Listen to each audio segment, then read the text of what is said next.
আগে থেকেই শিশুদের বাত জ্বর এটা বয়স 17-র মধ্যে বেশি ধরা পড়ে যায়। 5, 6, 7, 8 বছরে বাত জ্বর ধরা পড়ে।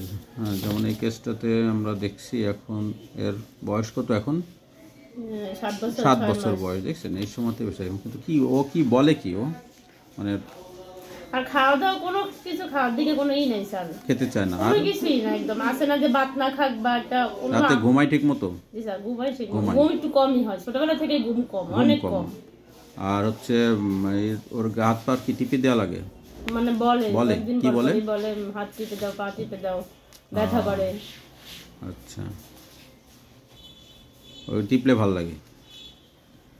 আর ও তোর যেটা হচ্ছে এসও টাইটার পরীক্ষা করা হইলো, এই পরীক্ষার রিপোর্ট আসছে, এটা আমরা দেখি।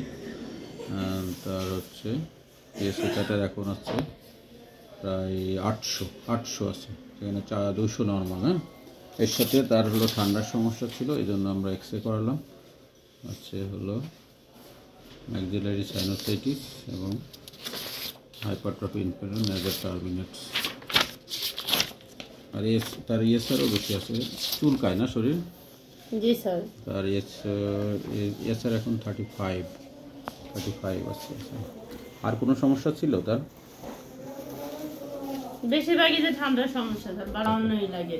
শিশুদের বাত জ্বর এটা সবসময়তেই আমরা যেসব বাচ্চাদের হাত পা চাবাই, কামড়াই, এসব কিছু দেখলে আমরা তখন কি করি, এরকম পরীক্ষা দিই, এসও টাইটার পরীক্ষা করলে ধরা পড়ে যায়। যদি বাত জ্বর পরীক্ষার ধরা পড়লো, তখন যদি হোমিওপ্যাথি চিকিৎসা করেন তাড়াতাড়ি ভালো হয়ে যাবে। আবার অ্যালোপ্যাথিতে ইঞ্জেকশন দেয়।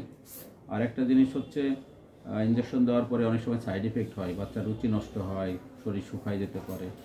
স্যার প্রায় আপনার কয়েক মাস, প্রায় 6 মাস বয়স থেকে ওই সময় একবার নিউমোনিয়া হয়ে গেছিল। ওই থেকে এই সুই দেওয়া, কয়েক ইনজেকশন দিয়েছিল, এই থেকে এই 4 বার পর্যন্ত নিউমোনিয়া হয়েছে। মানে 2 বার খিঁচুনিও হয়েছে স্যার। খিঁচুনি? জি স্যার।